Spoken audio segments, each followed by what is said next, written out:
la otra parte del mundo. Entonces empezamos estos encuentros informales, como podéis ver, organizados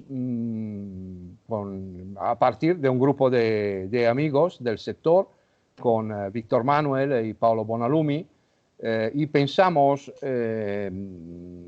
vernos con estos medios para no perder las relaciones en estos días que aquí en Europa y sobre todo Italia y España son muy complicados porque estamos encerrados. No todas nuestras empresas pueden trabajar y bueno, entonces el objetivo es esto, mantener relaciones de una forma informal. Organizamos un pequeño programa de charlas. Empezamos la semana pasada con Paolo Bonalumi, que introdujo un sistema de geolocalización de piezas en los flujos de la producción. Y Paolo Bonalumi está aquí, a quien fuese interesado el contactarlo luego directamente. Y unas charlas más. Hoy introduce el tema José Javier Gracenea y hablaremos del método ACET, que es además una ISO, la ISO 17463, que es un método rápido, pero rápido de verdad, para hacer ensayos de duración de los ciclos de recubrimiento industriales. José Javier Gracenea es el que desarrolló, junto con su equipo en la Universidad de Castellón, en España, desarrolló este método, que es un método, como he dicho, internacional. Es una ISO, o sea, es un método internacionalmente utilizable y es verdaderamente rápido, o sea que en 24 horas nos permite hacer valoraciones sobre la resistencia a la corrosión de nuestro ciclo de acabado. Tiene muchas más aplicaciones, ofrece más informaciones y esto nos explicará José Javier. Muy bien, entonces José Javier tardará un 15-20 minutos, luego hablaremos, cada uno puede preguntar, puede intervenir cuando él acaba. Lo único que os ruego es que antes de intervenir, decir, presentarse, nombre y en que cada uno trabaja para conocernos. Otro asunto que ya dije al principio, pero ya se han conectado a más amigos, es que vamos a grabar esta charla. Entonces, quien no le parece bien se desconectará. Y la charla se quedará aquí en el grupo para si hay interesados que se conectan en otros horarios puedan asistir.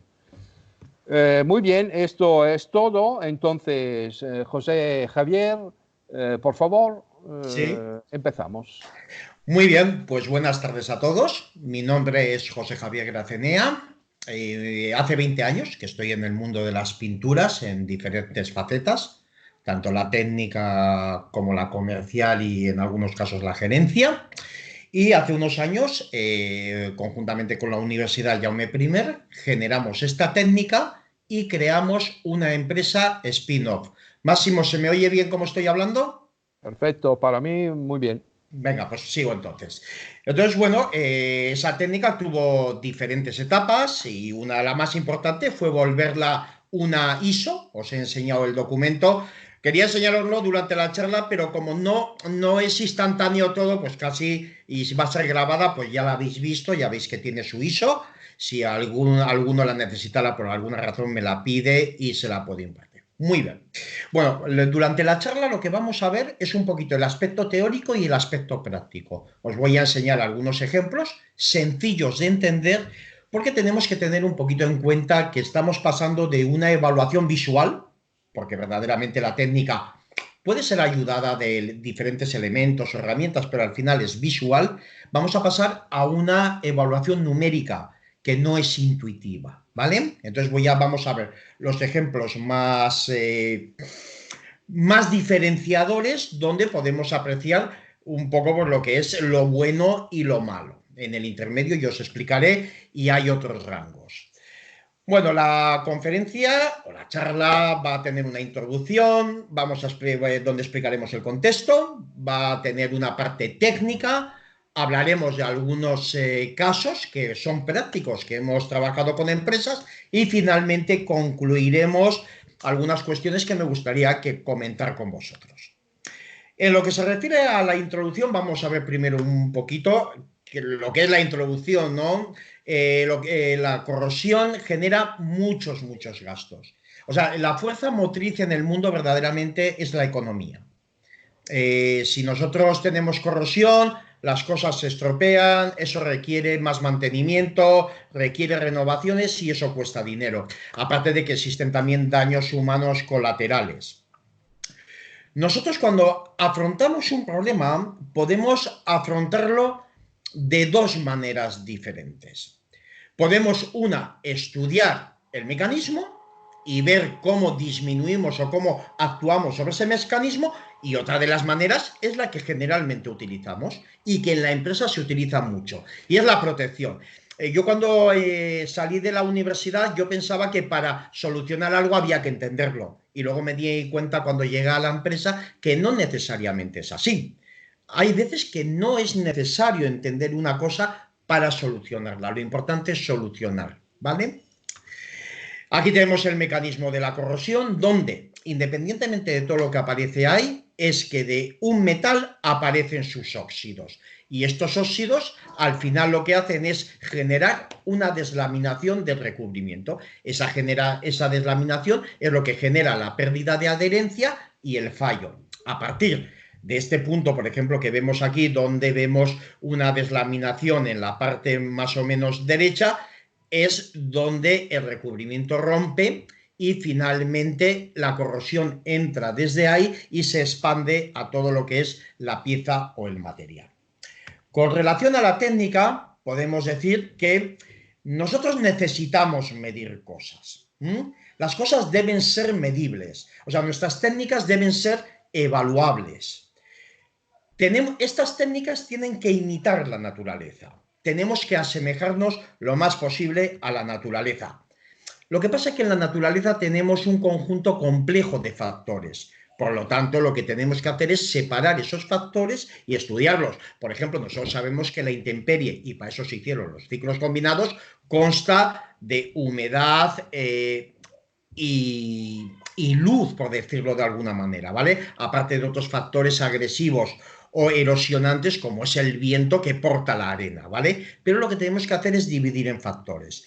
Y cuando hemos dividido en factores, cogemos un factor e intentamos aplicarlo, ¿vale? Como es el caso de la niebla salina para lo que es la corrosión. Finalmente, lo que obtendremos es un fallo generado en un tiempo mucho menor que el que generaría la naturaleza. Y eso nos permite predecir el comportamiento de nuestras piezas y en este caso de nuestros recubrimientos protectores.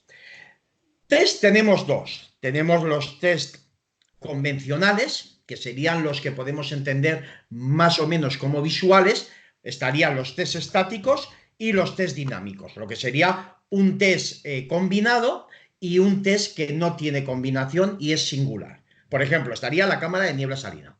Tenemos una niebla salina que genera corrosión, pero podríamos tener, por ejemplo, una cámara de una ISO 20340, que es el equivalente de la NORSO 501, donde tendríamos la acción de lo que sería el UV, que lo que sería el ultravioleta para el sol, la acción de la corrosión y la acción del frío. La combinación de esas tres nos daría al final lo que son periodos húmedo-seco, que es lo que más estropea o lo que más estresa las pinturas y eso hace que la protección se pierda en la pieza.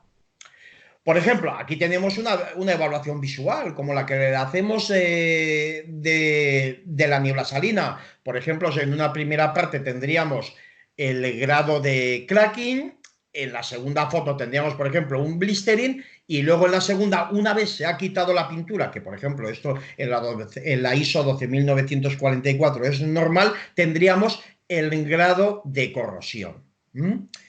Sin embargo, nosotros ahora vamos a poner una técnica donde en una primera etapa tenemos una medida de impedancia, exponemos las piezas al electrolito y generamos otra medida de impedancia. La diferencia entre la medida inicial y la medida final es lo que nos da el comportamiento numérico de una pieza pintada.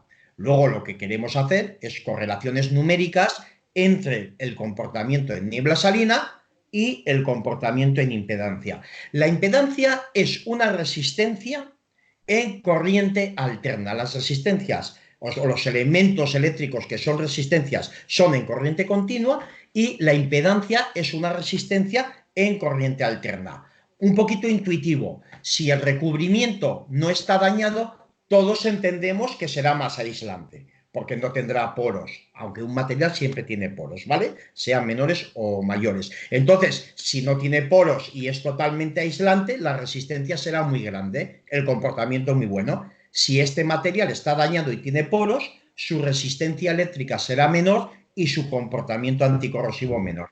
Es de una manera simple un poquito los conceptos que estaríamos evaluando con esta técnica. Aquí, por ejemplo, vemos diferentes elementos. Por un lado tendríamos la E de España, que es el potencial, o el voltaje, si lo queremos, una diferencia de voltaje, si lo queremos llamar un poquito más coloquialmente, y Z sería la impedancia, que es una resistencia en corriente alterna. Y luego hay unos elementos que son resistencias y capacitancias que surgen de unos cálculos que generamos con un circuito equivalente, pero que más adelante veremos. Aquí tenemos, este fue el primer artículo en 2003, un artículo de la Universidad Jaume I, donde ya se hablaba de la técnica ACDC-AC, que luego la hemos llamado ACET, que es Accelerated Electrochemical Technique, que por su nombre en inglés tiene el acrónimo ACET. Entonces, esta técnica se llama AC-DC-AC porque la impedancia es en corriente alterna, AC, la polarización, que sería el estrés, la exposición es en corriente continua y la evaluación final de la impedancia vuelve a ser en corriente alterna. Nosotros, al final, lo que queríamos o lo que aportaba un poquito esta técnica con relación a lo existente es la parte de la exposición.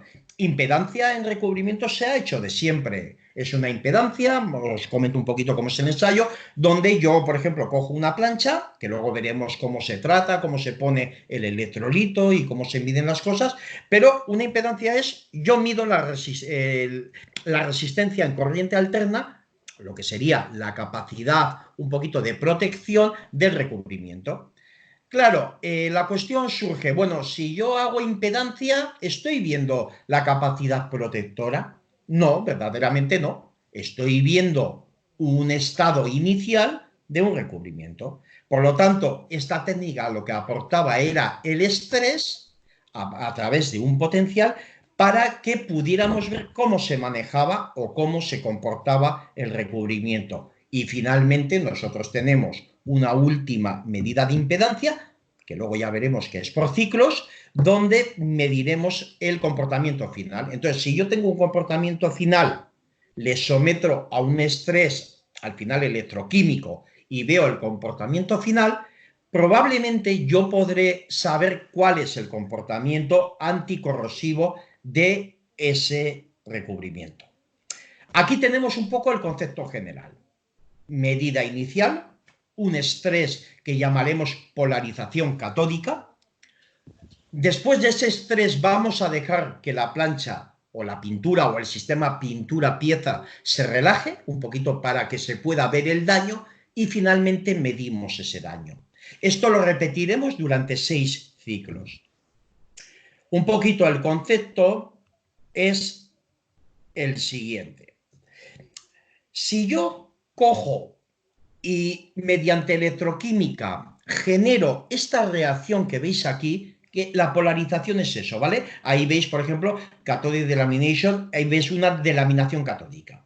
Al final vamos a ver la diferencia, ahora hay que explicar la diferencia entre la niebla salina y la técnica ACED, que son dos aproximaciones totalmente diferentes. La niebla salina, yo tengo una plancha protegida, le hago un daño, que normalmente es una cruz, podríamos no hacer cruz, en muchos casos no se hace, y yo la ataco desde fuera con una niebla salina y veo cómo el recubrimiento me impide que esa niebla salina ataque el sustrato.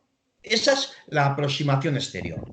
Ahora, si hacemos caso a la aproximación interior de la técnica que os estoy explicando ahora, lo que nosotros generamos es una deslaminación, es esta reacción de aquí, y con eso lo que vamos a generar es óxidos en la superficie de la plancha, entre lo que es la interfase de la plancha con el recubrimiento, o la interfase del material, el metal o la pieza.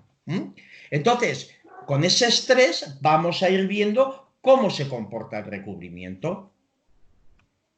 Por ejemplo, aquí tenemos una plancha en la que se ha actuado con la técnica ACED y vemos cómo se ha generado una ampolla. Si nosotros volvemos atrás, si me deja así, si volvemos atrás, nosotros vemos que aquí se genera hidrógeno. Entonces, ese hidrógeno es el que genera esta ampolla. Bueno, yo os voy a decir que no estoy para nada de acuerdo con eso. Esto yo siempre lo he oído, pero personalmente yo no estoy de acuerdo, ya que el volumen de hidrógeno no es tan grande como para generar esa deslaminación. Lo que sí que querría deciros, y luego me podéis, si queréis, comentar o rebatir, es que verdaderamente lo que actúa es el hidrógeno más los óxidos del metal. ¿Qué pasa? Que los óxidos del metal tienen mucho más volumen que el metal mismo. De ahí que observemos con la corrosión ampollamientos. Aquí, por ejemplo, veis hasta qué punto es fuerte esta técnica. Esto es una plancha de 0,27 milímetros de aluminio coil coating para persiana veneciana. En este caso, el tratamiento no estaba bien y utilizando la técnica, que ahora veremos cómo se utiliza, la técnica llegó a agujerear la plancha de un lado a otro. Este no es el primer caso que veo. Nosotros en su día incluso pensamos en hacer algún daño anterior para poder evaluar la técnica, pero al final vimos que la mejor manera es la que os enseñaré posteriormente. Aquí tenemos un poquito lo que sería el concepto visto desde la parte eléctrica y la parte electroquímica, donde al final lo que tenemos es una relajación después de la polarización catódica de ese estrés que le he metido con un voltaje, que en este caso será menos 4 voltios. Ese voltaje ha generado esa reacción. Entonces, después de esa reacción, ¿yo qué es lo que quiero? Lo que más importante es en esta técnica es la relajación. Ese punto, que son 3 horas al final, donde la pieza adquiere un estado de equilibrio entre todas las reacciones que pasan en la interfase. Ese estado de equilibrio es muy fácilmente medible y es lo que nos da una información adicional sobre el proceso de corrosión. Por lo tanto, podríamos medir la calidad del recubrimiento, su adherencia, o la adherencia, lo que sería entre la pieza y la pintura, y finalmente qué es lo que pasa o qué actividad química hay en la interfase entre la pintura y la pieza. Nosotros, por ejemplo, en este tipo de, cuando se obtiene la relajación, es uno de los puntos más importantes de la técnica y obtenemos 3 tipos de gráfico. Por ejemplo, tenemos un gráfico de tipo A, que sería un gráfico muy bueno, donde no hay degradación, ya veis que no se generan poros. Un gráfico de tipo B, que cuando vemos en el gráfico de potencial versus tiempo, aquí en el cuadrado, veis que se genera como bueno, no sé, como un salto, si queréis, un salto en el potencial. Eso ya es que tenemos un daño. Cuando nos estamos acercando a -1 voltio, eso quiere decir que hay muchas reacciones. Si este gráfico está cerca de 0 voltios, 0 voltios, cero reacciones. -1 voltio, muchas reacciones. Así os estoy comentando un poquito los límites entre un estado y otro para que veáis. Y finalmente, cuando tenemos cerca de -1 voltio y todavía bajamos y bajamos la curva cada vez, eso es un desastre verdaderamente, y el recubrimiento ya no tiene ninguna adherencia. Por lo tanto, habéis visto que podemos tener gráficos de tipo A, gráficos de tipo B, de tipo C y de tipo D. Bueno, el circuito equivalente. Vamos a ver, el circuito equivalente, para que me entendáis de una manera... a ver si puedo explicarlo, porque esto no es intuitivo, os comento, de una manera, una manera que se me pueda entender. Vamos a ver. Aquí tenemos incremento de la resistencia de la polarización y me dice que es degradación por de la polarización, de resistencia al polo, y me dice que es degradación por porosidad. Tenemos resistencia de polarización, que sería la que tenemos abajo en verde, y esto me daría la corrosión en la interfase. Luego tenemos las capacitancias, que serían los condensadores, un condensador es la acumulación de carga, ¿vale? Y aquí, por ejemplo, en la parte de la pintura tendríamos la absorción de agua, y el otro condensador que podemos medir es la interfase entre la pintura y la pieza. Y hablaríamos de la delaminación.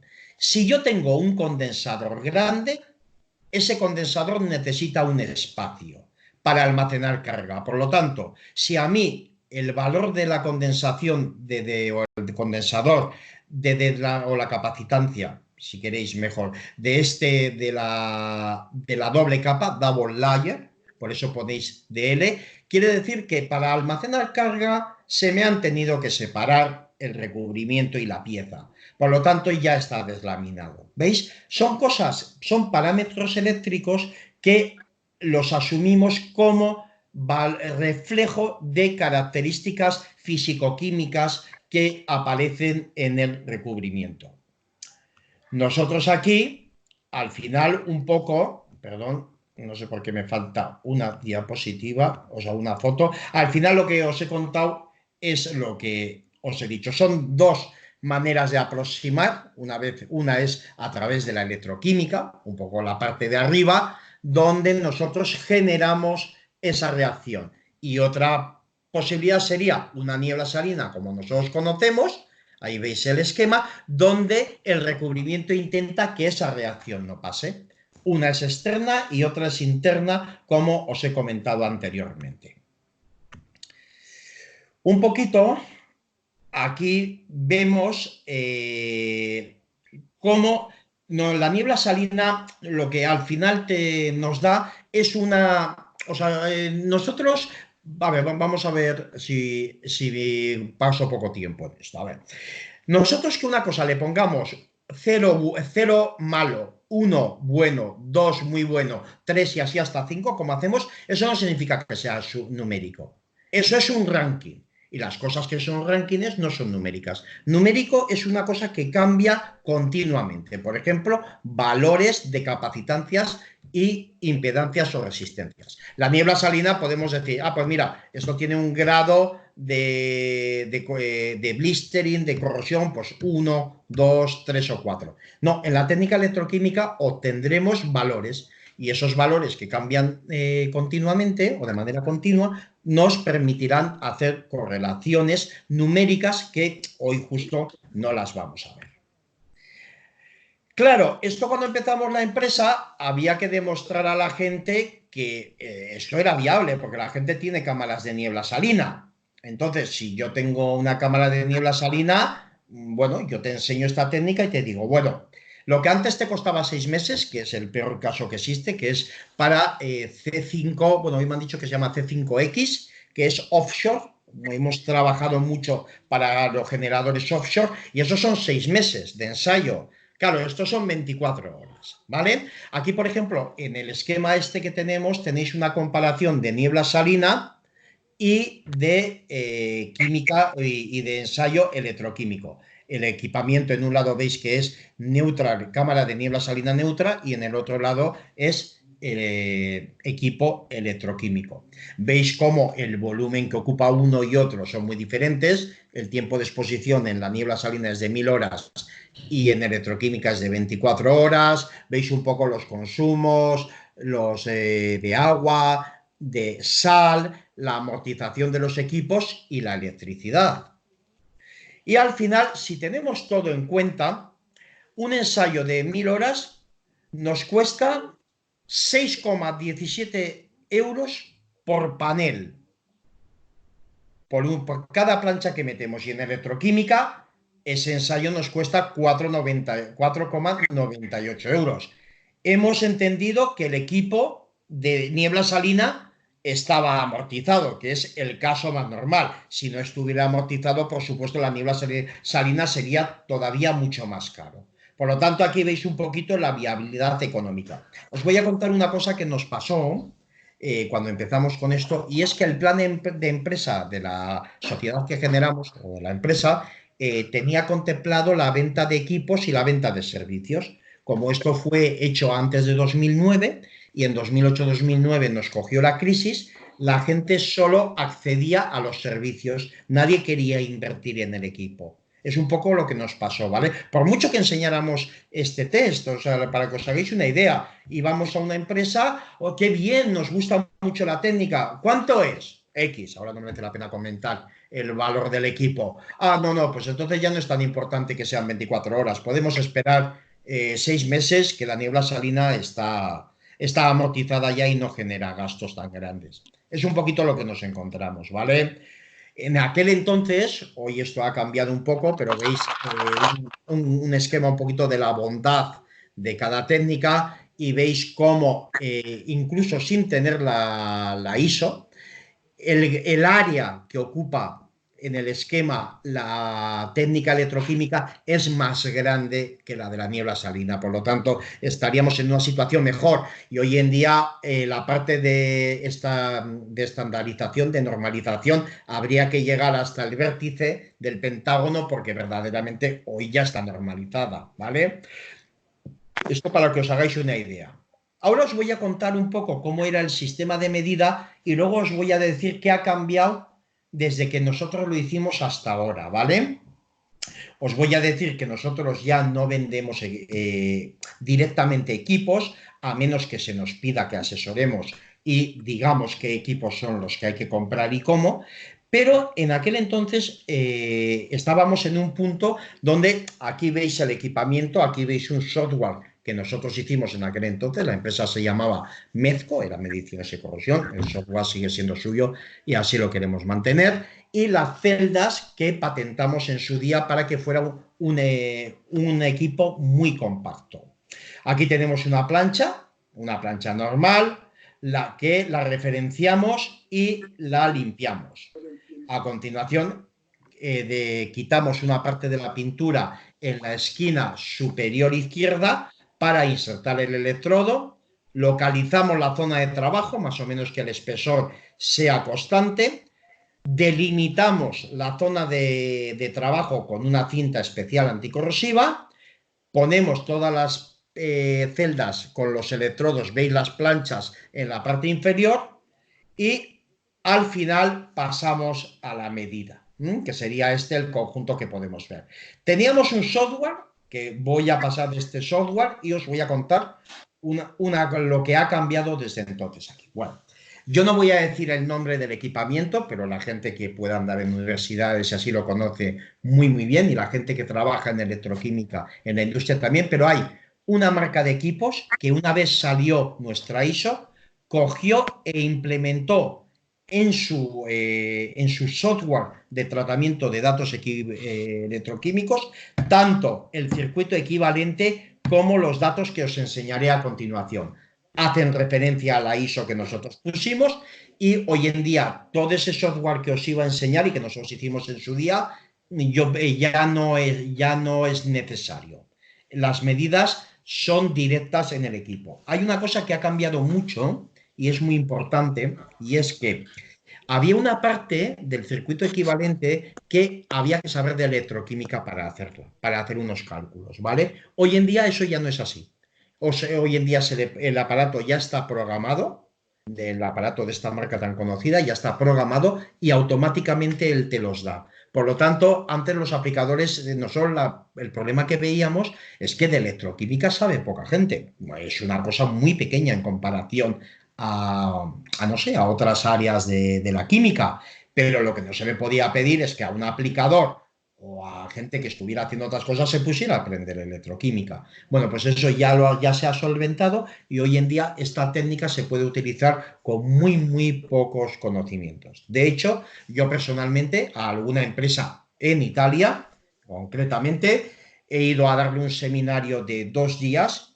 Ellos ya tenían el equipo y en 2 días hemos puesto a punto la técnica y han entendido las bases y cómo utilizar las medidas, y hoy en día trabajan con electroquímica estupendamente y hacen las cosas mucho más rápido. Bueno, vamos a algunos casos. Vamos a ver, mirad, yo os voy a dar unas líneas generales que no ocupan mucho espacio de tiempo y que os harán ver un poquito las diferencias. Mirad, en la izquierda vemos bueno y en la derecha malo. Veis cómo los valores de impedancia, que es el eje Y, son de 10 a la 10. Y en la parte derecha, que es mal comportamiento, es de 10 a la 6. ¿Os acordáis antes un poquito cómo os decía los gráficos? Que los gráficos los que van a cero, que ahora estamos viendo el potencial, son buenos. Los que se quedan en -1 son malos. -1 significa muchas reacciones. Hay voltaje, algo está pasando ahí. Cuando estamos en 0, no está pasando nada. Entonces, tenemos por un lado, vuelvo a repetir, la impedancia, que es un gráfico diferente. Esto se llama el gráfico de Bode. Y por otra parte tenemos el gráfico de potencial, que sería el gráfico de relajación. Habéis visto cómo en la izquierda es bueno y en la derecha es malo. Pues lo que aparece en la niebla salina, ahí va, mira, me han quitado, espera un poco, a ver, pues mira, yo esto antes tenía un ejemplo más. Bueno, ahora veremos más ejemplos. Por lo tanto, claro, tenemos potencial y tenemos impedancia. Vamos a ver un poquito la diferencia entre bueno y malo. Por ejemplo, esto es una epoxi. 215 horas de niebla salina. Aquí veis cómo tenemos un eftalato que justo será butilbencilo, si mal no estoy. Y luego tenemos dos formulaciones, una a la derecha y otra a la izquierda, donde a la de la izquierda le hemos añadido 0 y a la de la derecha 1,5. Y en niebla salina su resultado es de 14 milímetros porque le falta plastificante, es demasiado rígida y no tiene adherencia al sustrato.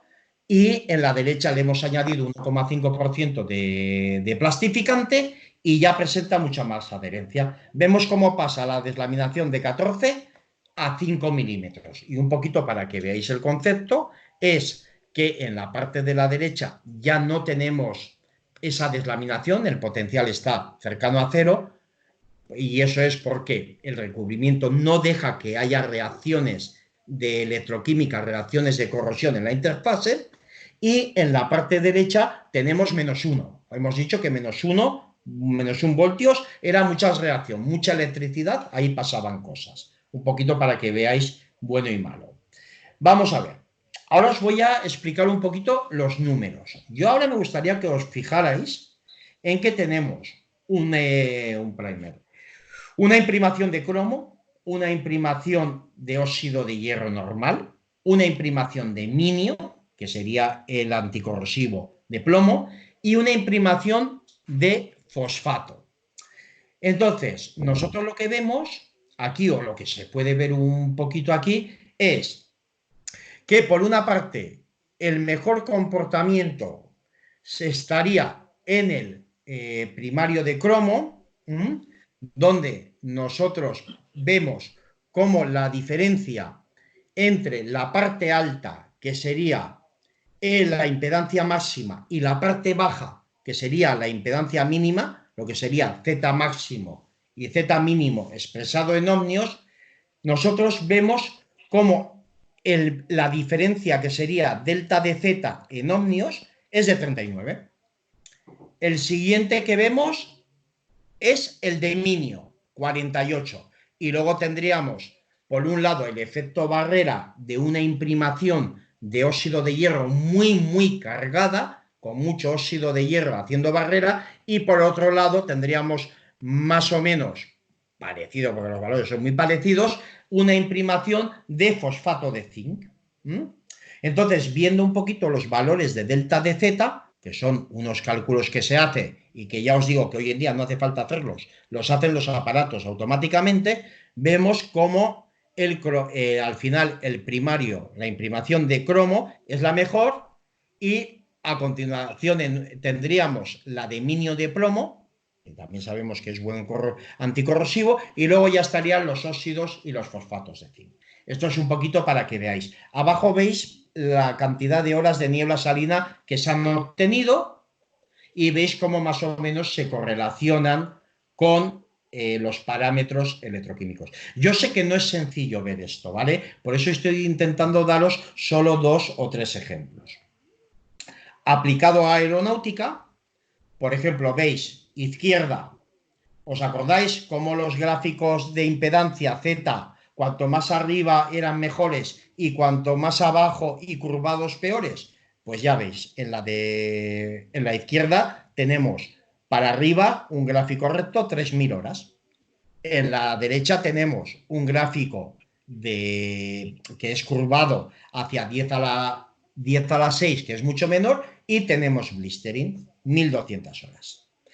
Luego se ha hecho también los gráficos de potencial para esas mismas muestras, y veis cómo en la izquierda, que es un muy bueno, 3000 horas, está muy bien, es cercano a cero.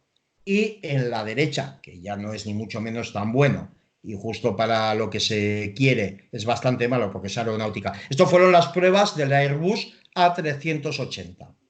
Está en -1. Entonces, más o menos os he explicado cómo ver bueno y malo.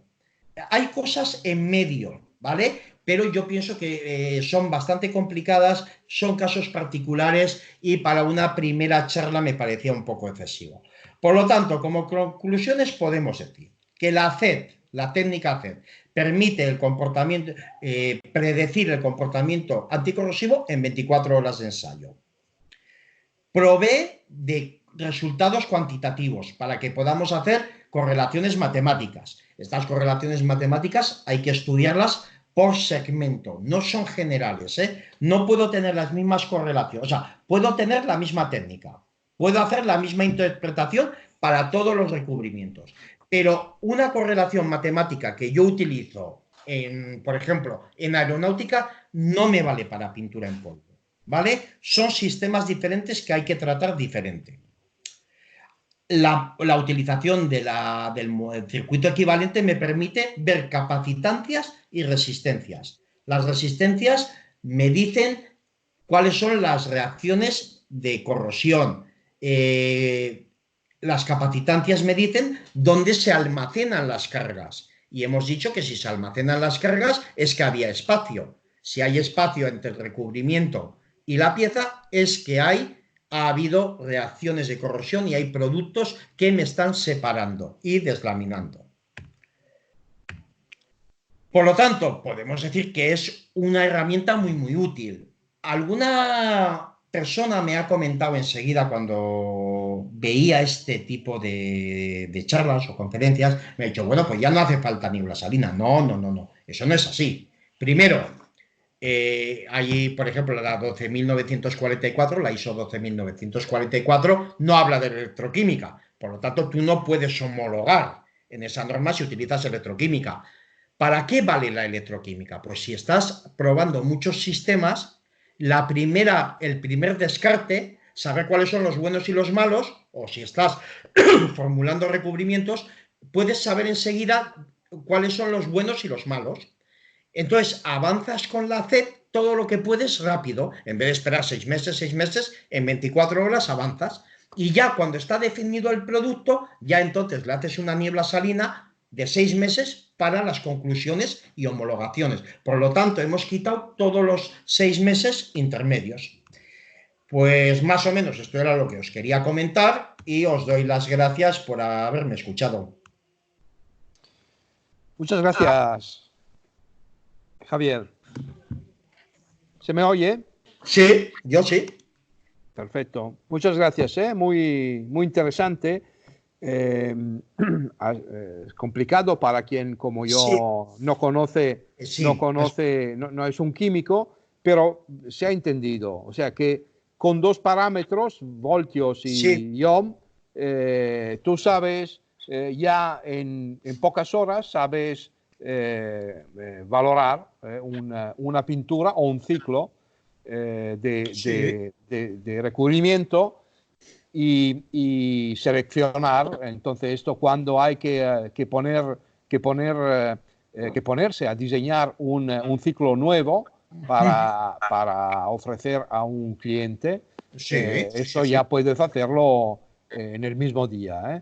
Y luego, sí, claro, las homologaciones para cuestiones a donde se requiere homologación, tardará lo que tardará la nivel salina. Pero ya sabes si estás en la marcha sí, correcta en o el buen no. camino, en el buen camino, Máximo. Eso, eso. Por ejemplo, puedes ya valorar si el espesor, por ejemplo, de tu ciclo es Sí, suficiente o si hay que poner más capas, más sí, espesores y esto, correcto, ¿no? Y esto sí, optimizar tu ciclo, o sea, sí. hacerlo justo lo que es necesario. Sí, vamos a ver. Vamos a ver. La utilización, nosotros planteamos tres tipos de utilización. La diferencia de utilización más grande es una es calidad, ¿vale? El poner en tus instalaciones esta técnica y hacer un estudio previo y ver las tolerancias que se tiene en potencial y en impedancia. Y entonces, pues una niebla salina, pues muchas veces, a ver, por ejemplo, os pongo yo que soy de fábrica de pinturas, muchas veces, claro, nosotros hacemos un lote de pintura que hay que dar al cliente. Muchas veces tenemos mucha prisa y luego ya es una cuestión de costes. No se le puede hacer a todos los lotes niebla salina. Nosotros podemos medir a todos los lotes cuando fabricamos la densidad, la viscosidad, la aerología si queréis. Cosas que permiten servir al cliente rápido. Pero si la niebla salina dura 6 meses, pues se la haremos de vez en cuando. Por eso se establecen diferentes parámetros con diferentes ensayos y diferente periodicidad. Esto lo que hace es acortar mucho los tiempos. Si nosotros hemos cogido unos valores de un estudio que hemos realizado estadístico de la pintura que sea o del sistema que sea, pues ya sabemos enseguida en 24 horas si sí o si no. Y en 24 horas, por ejemplo, si estamos ajustando el color, que muchas veces pasa en cold coating y demás, pero un ajuste de color no va a cambiar el comportamiento del lote a nivel anticorrosivo, ¿eh? A nivel a otros niveles estéticos, sí. Entonces, eso por una parte. Y luego a nivel de desarrollo. Yo que he sido director técnico bastantes años de polvo y de líquido, siempre tienes al comercial ahí. ¿Cuándo acabamos? Y de repente tú ves que la especificación de tu cliente dice que son 3 meses de niebla salina, de humedad y demás. Haces unos cambios, esperas 3 meses, ves el resultado. Hay que cambiar algo, ese cambio te modifica todo. Hay que volver a cambiar y son 3 meses, 3 meses, 3 meses. Con esto podemos ir muy deprisa hasta tener una formulación que sea suficientemente buena para ponerlo en el ensayo tradicional. Muy bien, tienes que quitar la pantalla porque ahora vamos viendo tu pantalla. Vale. Si consigues, O sea, ve, cuando dices mi pantalla, es la sí, pantalla del ordenador, ¿vale? sí, eso. Vale. Ah, sí, Así ahora, perfecto. ya Ahora está está. bien, Venga. perfecto. Muy bien, ¿quién quiere preguntar o intervenir? Hola Máximo, soy Víctor de Adapta, Hola, Adapta Color, Víctor. fabricantes de pintura en polvo. escuchando tu presentación me surgen algunas dudas y Venga, intentaré la resolverla. primera y la más importante de ellas es si el sistema es capaz de detectar diferentes tratamientos electrolíticos, es decir, tratamientos sobre galvanizados, sobre sustratos como Senzimir, que es uno de los materiales que se Sí, está imponiendo dentro del mundo de la arquitectura moderna. Entonces, tratamientos superficies férricas, no férricas, aluminios, ¿qué diferencia? ¿Cómo solucionamos este punto? a ver. Tienes que repetir lo último porque no se ha entendido, Víctor. Hola, sí, disculpar. Quería saber si el proceso de control y de evaluación es Sí, capaz de diferenciar los tratamientos previos a lo que pueda sí. ser la deposición de una capa orgánica, como pueda ser galvanizaciones en frío, caliente, bicromatados. ¿El sistema es capaz de detectar estas diferencias? Sí, vamos a ver.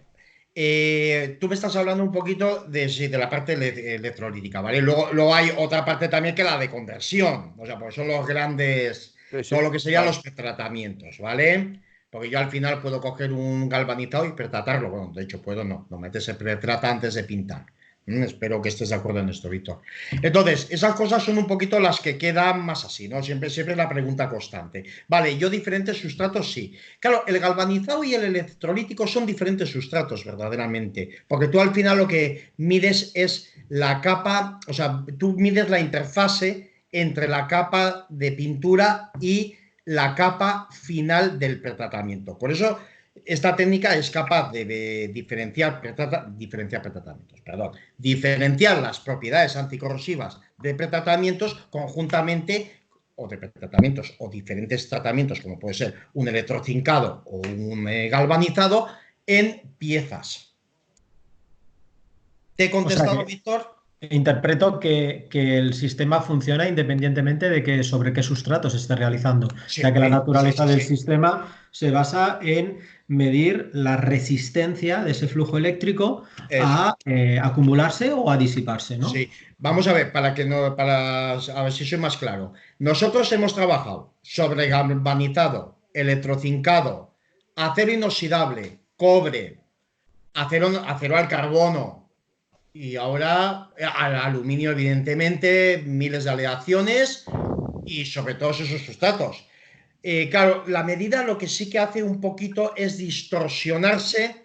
Por ejemplo, si yo mido aluminio y acero, sin pretratamientos y sin ningún esto, sí que hay que tener en cuenta algunas pequeñas distorsiones, ¿vale? Pero por lo demás, por ejemplo, muchas veces por ejemplo, galvanizado y electrocincado, para que nos entendamos, sin ningún problema.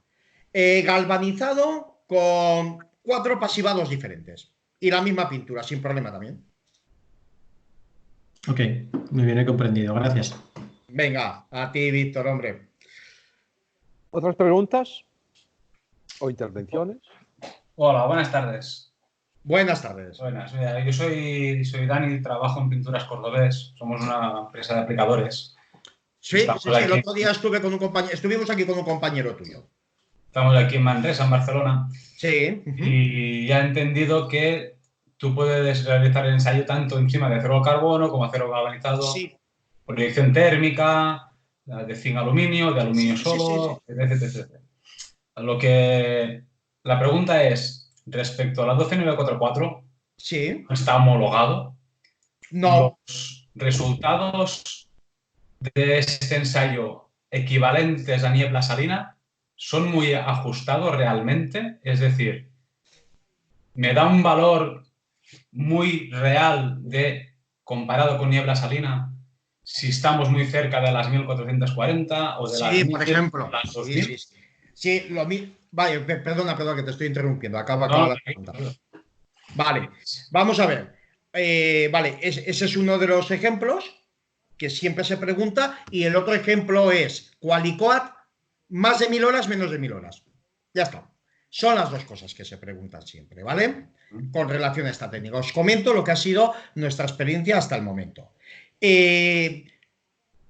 Con esto sabemos si ha pasado o no la norma. Vamos a hablar de dos cosas. Cómo de cerca estamos de lo que da la niebla salina y cuál es la tolerancia. que son dos conceptos diferentes. Vamos a ver. En la 12.944 se dice que hay que poner 3 planchas, ¿vale? Y en Qualiquad también, por cierto, es el mismo concepto. Se dice que hay que poner 3 planchas porque si 2 pasan y una no, quiero decir, 2 planchas. 3 réplicas, 3 planchas para que nos entendamos. Si 2 pasan y una no, hay que pensar qué ha pasado, ¿vale? Y eso es porque la niebla salina tiene una variabilidad muy grande. Nosotros, por ejemplo, no solo hemos hecho pinturas, también hemos hecho mucho para tornillos de automoción, que son tornillos que es un tornillo de acero que lleva encima unos recubrimientos de zinc. Por eso, justo sobre zinc tenemos un conocimiento bastante grande. Claro, entonces, a la hora de correlacionar, por muy exacta que sea nuestra técnica, que es numérica, es más exacta que la niebla salina, claro, tenemos la variabilidad de la norma. Nosotros yo he visto 3 planchas aproximarse a 500 horas y una era 200, otra 500 y otra era 600. Claro, si ese es el escenario, lo que no se puede correlacionar perfectamente es una cosa muy exacta con una inexacta, porque no es así. De todas maneras, para contestarte exactamente lo que me dices, nosotros, por ejemplo, en aluminio, más o menos 1000, nosotros sabemos cuándo pasa o no pasa. Pero si tu pregunta es si es 1050 o es 1075, no te lo podemos decir, ¿vale? Nosotros hay veces que tenemos, según el sector, una tolerancia de 500 más menos 100. Hay otras veces que tenemos de 1000 más menos 500. O sea, así de claro también te lo digo, y hay otras veces que tenemos de muy poco porque todas las réplicas son iguales. Pero eso ya no depende solo de la técnica, es que los materiales, por eso se hacen 3 planchas, son heterogéneos, las piezas son heterogéneas y el ensayo en sí también es bastante heterogéneo, ¿vale? Entonces, por muy exacto que tengamos nosotros una cosa, no es exacta la correlación. Okay. No sé si te he contestado. Sí, no, está claro. Sirve más para comparar diferentes sistemas de pintura a la vez que no para extrapolarlo a niebla salina, entre comillas. Es decir, tú tienes una probeta a niebla salina y sabes que te ha hecho las 1440 horas y yo ahora quiero comparar otros procesos con este y con este sistema va muy bien y muy rápido para comparar. Vamos a ver, o sea, sí tienes razón, uno. Lo que pasa que el problema es que tú me digas, ha pasado las 1440, yo casi con certeza te voy a decir sí. Ahora, a la pregunta tuya de son 1500 o son 1700, igual no te puedo contestar. Vale. Eso es un poquito la diferencia. Sí. Los valores relativos, todo lo que quieras. La comparación, toda la que quieras. ¿Y eso está en marcha para homologarlo o no para la 12944? No, eso no se puede homologar. O sea, esos son dos conceptos. Os voy a explicar por qué. Eso es tan difícil de hacer. Vamos a ver, yo durante bastantes años he pertenecido al comité ISO, al Working Group 29, ¿vale? Al comité de trabajo, al grupo de trabajo 29, que es el de electroquímica. Nosotros, aunque se trate de corrosión, porque es electroquímica y corrosión, nosotros no nos hablamos, entiéndeme, ¿vale? No compartimos cosas o no trabajamos técnicamente con el comité que lleva la 12.944. Entonces, ese comité hace las normas y, de hecho, hoy estaba comentando con un laboratorio de España, estábamos comentando la nueva versión que hubo de la 12.944. Esa versión yo la vi bastantes años antes, ¿vale? Pero no se ponían de acuerdo. No se ponían de acuerdo porque había unos cambios en los ambientes que tenían unas repercusiones económicas bastante importantes, ¿vale? En los ensayos y al final, pues bueno, se ha cambiado, hoy justo estaba hablando de eso y perfecto. Pero, por ejemplo, nosotros siendo de corrosión no veíamos esa norma. O sea, no trabajamos sobre ella y ellos no trabajan sobre la nuestra. Por lo tanto, homologar las dos cosas, yo te digo que es casi imposible, ¿eh? Es casi imposible. Interpreto de todas formas, escuchando los planteamientos que ha mostrado Dani, sí. Interpreto que estamos hablando de un sistema que permite, utilizando la metáfora, utilizar portales en el salto del tiempo, es decir, yo consigo realizar controles en un tiempo mucho más reducido, el que me exige un control mediante cámara salina, pero la homologación final, la certificación, queda totalmente exclusivamente dirigida a cámara salina. Es decir, son dos sistemas que no llegan para competir en el mismo entorno. No. O sea, el sistema ACET entiendo que es un sistema de control acelerado Sí. para reducir los tiempos de control de una cámara salina, no de certificación ni de homologación. No, y eso te doy la razón después de todos los años. Correcto. Lo digo porque es importante al final entender que lo que estamos hablando es de un sistema que permite realizar controles de calidad, que va más orientado hacia el control de calidad, que a lo mejor no tanto sobre el campo de... Sí, bueno, sí, incluso para investigación y desarrollo también, porque permite dar saltos más rápidos, pero llegaremos ineludiblemente al final de la necesidad de realizar un control mediante cámara salina, que es el proceso certificado por las diferentes normas, ¿no? Vale, vamos a ver, es que no es niebla salina. A ver, ahora paso a explicar una cuestión. Yo antes he comentado que al comienzo, cuando hablábamos de esto, pero el primero que lo decía era yo, o sea, y es el que yo me encargo, yo era el director comercial también. Entonces, no, pues sustituiréis la cámara de niebla salina. No, la cámara de niebla no se va a sustituir, ni es el objeto de esto. Es que no se debe sustituir. Es que son cosas diferentes. Ahora tú me hablas de correlación, certificación, ¿vale? Pero es que nosotros no solo hemos utilizado esta técnica para correlacionar niebla salina, hemos utilizado para correlacionar ciclos combinados, seco-húmedo y más cosas. ¿Por qué?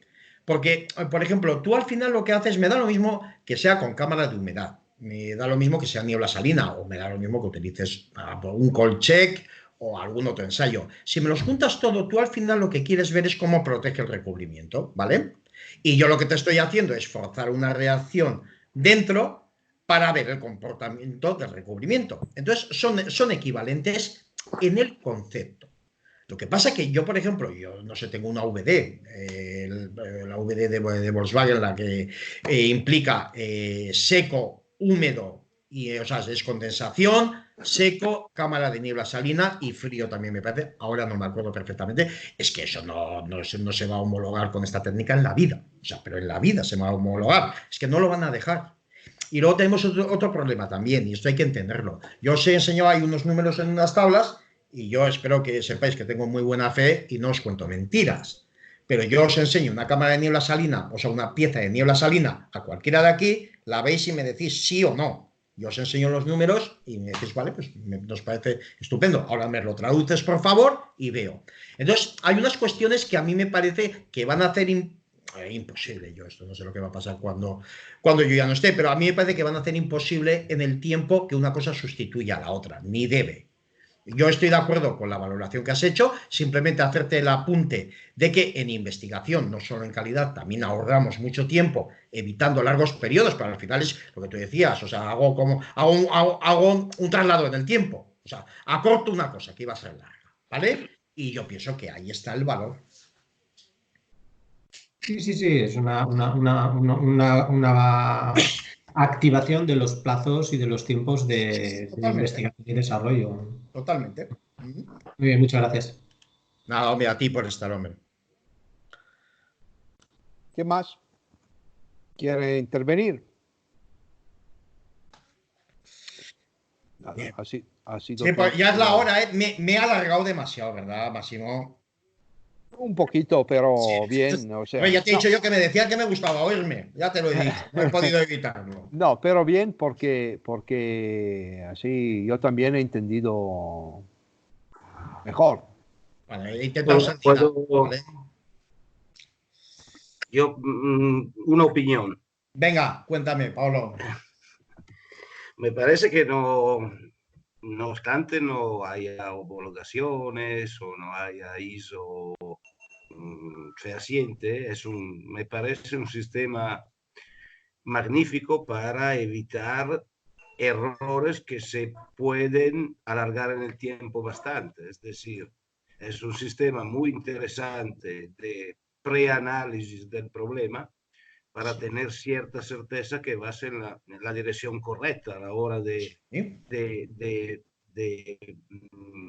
hacer tu ciclo, a la hora de hacer lo que es una especificación de ciclo. Te permite evitar ensayo largo que seguramente en vez de durar, yo qué sé, incluso si te equivocas 2 o 3 días, que te pueden llevar meses hasta llegar a tener una idea más correcta, te he dicho que va en la justa dirección. Después la homologación o no, una vez que ha individuado el ciclo y tiene, repito, la razonable certeza que es el correcto, pues después te da tiempo de hacer todo tu ensayo en niebla salina y lo que sea, pero vamos, te evitan meses de trabajo. Sí. Vale, Paolo, te agradezco el comentario. 2, te doy la razón. Y 3, una cosa más. A ver, nosotros de la niebla salina vemos si una cosa está bien o está mal, pero a mí la niebla salina no me dice por qué pasa. Aquí tienes 4 parámetros para saber por qué pasa.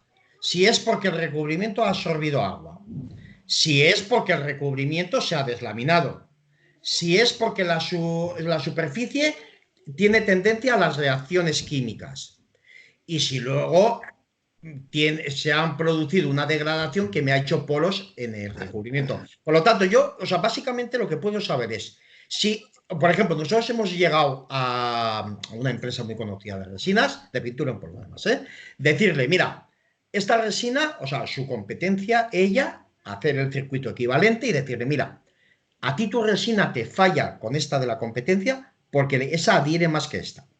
Buscar otra resina y decirle, mira, la tuya, tu resina, tiene más porosidad que la resina de la competencia. O sea, de adherencia están bien las dos, pero la tuya es más porosa. Ellos cambiaban los monómeros, según sus cosas, los elementos de la resina, y al final obtuvieron mejor que la competencia. Pero es porque les decíamos para dónde tirar. ¿Ya? Claro. Es que, vamos, para hacer una comparación un poco tonta y espero un poco simpática. Venga. Es como hacer el test rápido para el coronavirus y hacer un test que espera 3 meses que te dan el resultado. ¿Vale? Sí. Que a lo mejor el test rápido, bueno, te da indicaciones sí, muy buenas, pero bueno, te permite evitar errores que seguramente te van a hacer que va a hacer que tu trabajo sea más largo y más costoso, sí, obviamente. O sea, un sistema de investigación preliminar sí, excelente. Sí, sí, no importa, perdona, no importa que no sea homologado o no, porque ya en el momento en que tú tienes una certeza razonable, después el mismo ciclo que tú has visto que funciona con este sistema, pues lo vas a desarrollar y lo irás homologando según las especificaciones que te pide el cliente final, aunque sea Volkswagen, sí, sea que sea. Totalmente de acuerdo. A ver, yo ya ahora... he ahorrado un montón. Sí, ahora mi experiencia ya como formulador, ¿vale? Víctor, yo he sido formulador nosotros tú y yo, me parece que nos conocemos. Yo fui director técnico de Naversa. Yo empecé en Naversa, ¿vale? Y vos ya parece que no conocemos, no muy bien, pero sí. Vale, entonces, sigue. Entonces, pues yo tenía Adaptacolor, por ejemplo, que está aquí, pues lo tenía como competencia y conozco bastante bien. Entonces, claro, yo cuando formulaba, o sea, esto es de que te tocan una pintura y tú tienes X propiedades. Las pinturas, si hubiera solo una propiedad, sería muy fácil, ¿eh? Casi no haría falta formuladores. El problema es que tiene 5 propiedades. Pues yo qué sé, adherencia, voy a decir tonterías, adherencia al brillo, resistencia al rayado y corrosión, por ejemplo. Y entonces, ¿qué pasa? Que no todas van en la misma línea. Desgraciadamente, es que si no sería muy fácil. Entonces, ¿qué pasa? Que yo hago cambios en una formulación y hay veces pues que intento mejorar una propiedad y pierdo. Han pasado 3 meses de ensayo. Viene el comercial y te dice, ya has mejorado lo que tenías. Y dices, sí, pero es que he empeorado eso. Y entonces ya te hemos movido. Entonces, ¿qué pasa? Que todos esos tiempos se acortan mucho. ¿Cuál es el sacrificio? El mismo que en el Corona. O sea, los test rápidos suelen ser de cribado. Suelen ser muy rápidos, pero es un cribado, no es muchas veces, o sea, no es un diagnóstico en sí, ¿vale? Ni a veces tienen un sesgo y entonces se sabe que va por un lope, no, pato. Pues esto también un poco. O sea, no tengo la niebla salina, pero tengo una aproximación muy buena y te digo por qué las cosas. Pues no te puedo decir que son 1442 horas. Bueno, la niebla salina también si haces 2 veces no sale igual. Pero es un poquito el sacrificio, pero para el entendimiento y el rápido avance es muy bueno. Y al final pasaremos por la cámara de humedad, por la niebla salina o por el QV, por la que toque. Sí, entonces me parece que hay 2 aplicaciones. La primera, digamos, quien sería favorecido muchísimo son los fabricantes de materias primas, pinturas sí. y sistemas de pretratamiento. ¿Correcto? Sí, sí, sí, sí. La segunda... Muy buen beneficiados. Eso, y esto porque acorta muchísimo los tiempos de desarrollo. La segunda, para los usuarios, es para o desarrollar ciclos nuevos, a donde el cliente no tiene unas exigencias que no están formalizadas en una prescripción o no hacen referencia a una norma existente. Entonces, tiene que ofrecer un ciclo, digamos, suyo, de su diseño, o bien para decidir a dónde el trabajo lo merece, por supuesto, decidir qué proveedor utilizar. Es esto, ¿no? Sí, sí, sí. Sí, eso se puede hacer rápidamente. En un día ya sabes si... Eso. Tú descartas fácil. O sea, en un día tú tienes, supongamos, y bueno, luego para aplicadores también. O sea, tú pones diferentes sistemas de pintura, o sea, en una pieza, pretratamiento y acabado, o capas intermedias acabado, y tú en un primer día ya sabes para dónde tirar. Luego hay un factor importante también que me gustaría determinar, y rompiendo una lanza en favor de otras alternativas y otros ensayos de control, como pueda ser el caso de Javier. Sí. Hay un tema que estamos tratando, y es que ensayos de cámara salina, por ejemplo, sobre superficies galvanizadas, son ensayos que está reconocido que no son del todo los más apropiados. Entendemos por el comportamiento que tiene el zinc en la exposición acelerada a ambiente salino. Posteriormente, no conozco dos ensayos que hayan dado exactamente el mismo resultado sobre el mismo control. No conozco tampoco ningún ensayo de cámara salina realizado sobre un entorno en el que podamos garantizar que no se han modificado las condiciones porque no se ha abierto la puerta, porque no se ha cortado La variabilidad que se genera en un proceso de corrosión sobre cámara salina es extremadamente amplia. Sí, mucho. Lo cual, sin conocerlo en exceso, ya que hoy estoy disponiendo de esta información, al igual que el resto de los compañeros, ya me atrevo a decir que seguramente el rango de error que genera el sistema ACET sobre un ensayo será muchísimo menor que el rango de error que está proponiendo una cámara salina actualmente. No lo dice Javier porque tiene interés profesional, pero yo lo interpreto así por el conocimiento que tengo de ambos ensayos y de ambos comportamientos. O sea, al final entiendo que esto no podemos, ningún control de calidad actual está libre de la variabilidad en los resultados. Ninguno. Ninguno está libre. Impacto directo, indirecto, plegado, corte, cualquiera, condensación, inclusive cualquier ensayo que realicemos, el propio Kesternitz, que es un ensayo que es también extremadamente aleatorio. Estamos hablando de sistemas que la norma los recoge como elementos y procesos orientativos sobre el control del proceso. Por lo cual, démosle a cada parte la importancia que tiene, y esto creo que es una herramienta que viene a completar los ensayos de control de corrosividad y demás. A ver, para terminar mi conversación te diré que nos conocemos de antes de Adaptacolor, lo que pasa que no te acuerdas de mí, pero nos conocemos de mi etapa de herrajes técnicos en Valencia y mi etapa de gaviota, de forjas del Vinalopó en Alicante. Vale. O sea que te hablo de mucho antes, incluso cuando Javier era el comercial de Naversa en Valencia. Fíjate, vale. Más de 30 años. Muy bien. Oye, una cosita, a ver un poquito. A veces, porque una cosa que se planteó, lo que pasa es que tenéis que entender que es muy, muy complicado, ¿vale? Pero a mí algunas veces algún cliente me ha dicho, pero bueno, vamos a ver. Venga la niebla salina, que sí, correlación con la niebla salina, pero ¿no sería mejor correlacionar con el ambiente?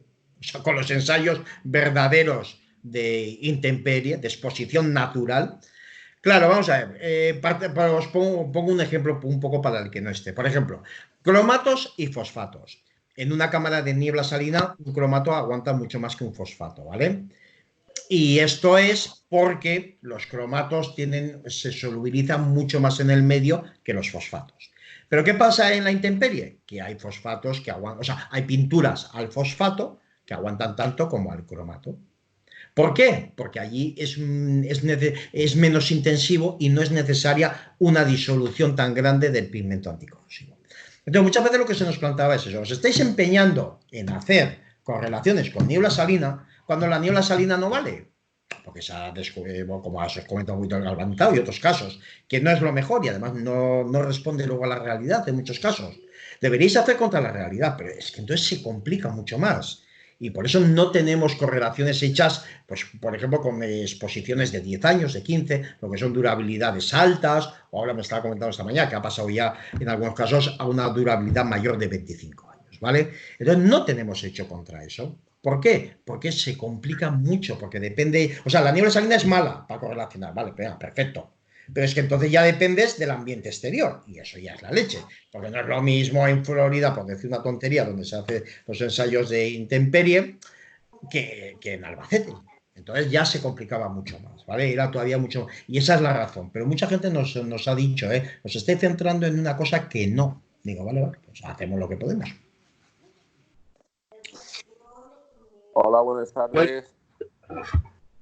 Buenas tardes. ¿Quién? Yo soy Jesús Romojano de la empresa Vespa Sayatrici. Nos dedicamos a instalaciones y equipos de chorreado del acero y toda clase de metales. Sí. Obviamente te estoy escuchando en todo ello. Yo he trabajado también como proyectista en temas de cataforesis. Sí. Os conozco a Naversa. Sí. Pero todo eso, no sé si habréis visto cómo aumentaría, digamos, la capacidad si toda esa serie de materiales están chorreados o granallados previamente. Claro. Claro, sí.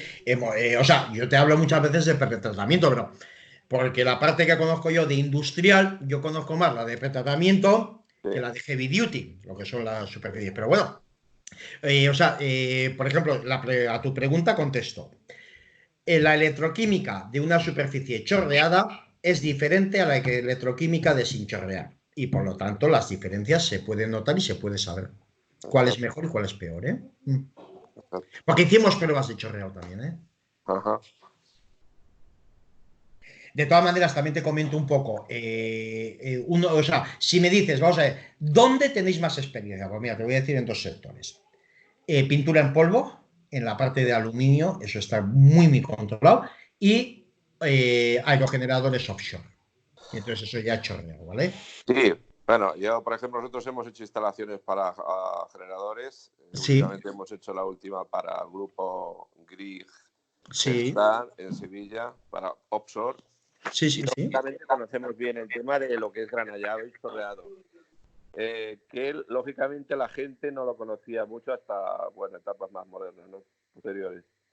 Pero sí, efectivamente, se conoce mucho sobre el tratamiento en polvo, sobre cataforesis, pero poco se ha conocido sobre el tratamiento del chorreado hasta los últimos momentos, claro. Vale. Vale, pues eso sí que tenemos ejemplos hechos, eso. O sea, era importante esa actividad para nosotros, todo el chorreado y todo, ¿eh? Sí. Sí, los ciclos, Víctor conoce bien. Víctor lleva a Francia, por ejemplo, en Francia se utiliza mucho más el pretratamiento mecánico, el chorreado, claro. Que no el químico. Esto es un asunto de ¿cómo puedo decir? De cómo se ha desarrollado el mercado de tratamiento de superficie. Os lo comento porque yo, como trabajé también como proyectista en el tema de cataforesis, sí, para muchos, ¿no? Para Haier Industry, para Heiseman, para Ridur, y siempre me acuerdo que se hacía todos los pretratamientos en función de aplicación química, pero nunca nadie ha intentado tener la base primero mecánica y luego química combinadas. Hay poco realizado. Evidentemente los costos son mayores, pero sería fabuloso el tratamiento. Vale. Vale. Todos unos tienen las bases sobre los químicos, pero si fuera combinado, evidentemente aumentaría la capacidad enormemente. Claro. Pero vamos a ver, yo, es que el otro día, a ver, esto ya es una opinión personal, yo el otro día cuando Máximo comentó lo mismo que ha dicho hoy. Claro, vamos a ver, para mí un pretratamiento, pero igual es porque conozco yo más, ¿vale? Y entonces tengo la opinión un poco sesgada. Pero para mí es más común un pretratamiento que un chorreado. Pues es más fácil, es más todo, ¿vale? Pero eso ya os digo yo que igual es porque yo vengo de ahí. Si hubiera venido de chorreado, igual te diría al revés. O sea Ya, que pero depende lo mucho que del ocurre- sector. lo que Depende mucho del ocurre sector de la procedencia. Al final estamos hablando de sectores vinculados al mundo líquido, donde seguramente sí que el chorreado está mucho más introducido, porque se tratan de grandes piezas que hay que tratar superficialmente, que no existen instalaciones industriales a hacerlo. Pero esto en España, en el mundo de la pintura en polvo, y por ejemplo hay empresas como Emilio Ferrando, que son especialistas en la fabricación de sistemas, o como está hablando nuestro compañero actualmente, el diseño de instalaciones hoy por hoy, la mayoría de las instalaciones están orientadas todas a tratamiento de superficies químicos.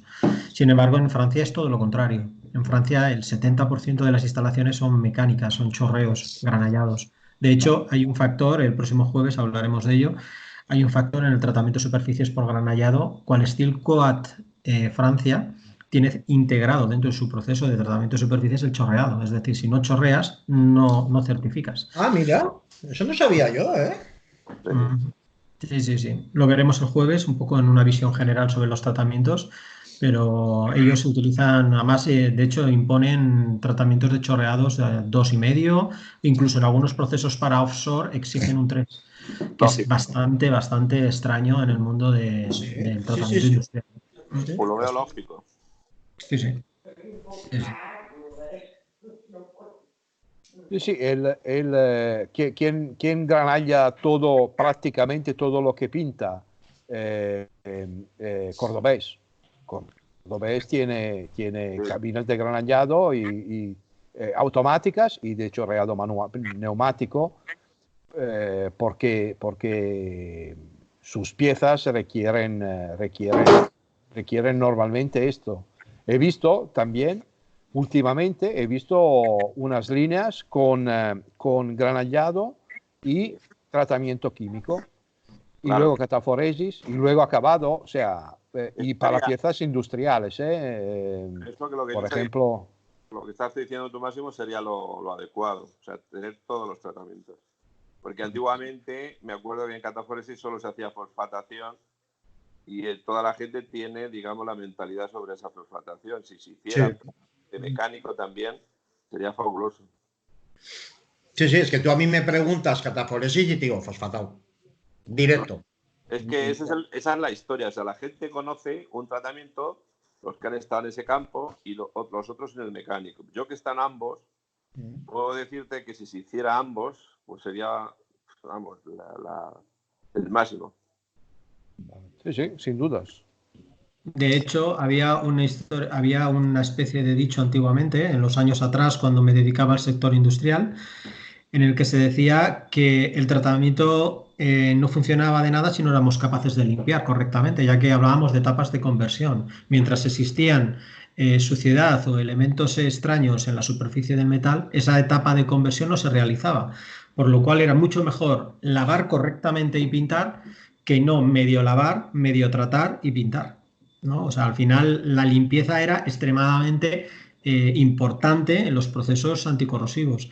Y de ahí que los tratamientos por granallado, que garantizan totalmente esa limpieza y esa eliminación de esa película de óxido que está depositada sobre todos los metales visibles o invisibles, pero está ahí en todos, incluido el aluminio, con un proceso mecánico garantizamos esa eliminación. Que con los químicos, pues hoy por hoy, con instalaciones básicas de 2, 3 etapas, que es lo que podía haber años atrás en el mercado, era muy complicado poder llegar a ese nivel de limpieza. Muy, muy interesante lo que comenta. Máximo, una cosa, por favor. Yo ya sé que introducía yo hoy, pero yo tengo unos deberes familiares ahora que veo a mis hijos ahí. Si no os importa, os voy a dejar. O sea, con mucho pesar, pues está siendo muy, muy interesante, pero yo tenía programado bueno, con mi mujer, Por estas cosas. supuesto, además ¿Eh? llegamos perfectos, Venga, 6:30, hora y media, perfecto. muy bien. Entonces, acabamos ahora la charla de hoy. Por supuesto, quien quiere seguir, seguirá. Informando que el jueves introducirá el tema Víctor Manuel sobre el concepto de calidad en el campo de las pinturas en polvo. Bien. José Javier, muchas gracias. A vosotros por escucharme. Ha sido Gracias. muy interesante y bueno, se puede seguir. Quien quiere seguir, seguirá. Muy Muchas bien. gracias. Nos vemos el jueves. Buenas espero. tardes a todos. Cuidaros mucho. Chao, gracias. Chao. Oh. Muy bien.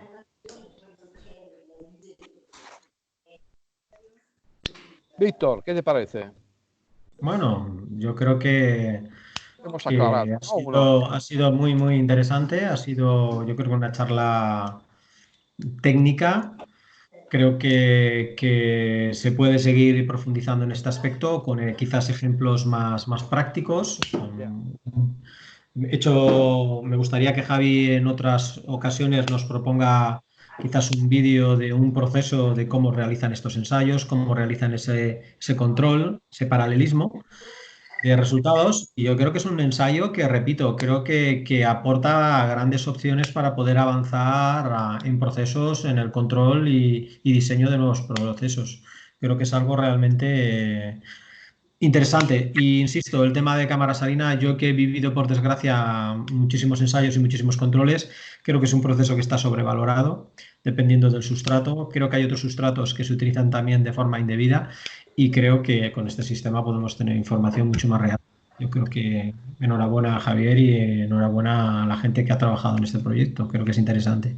Sí, yo también. No sé.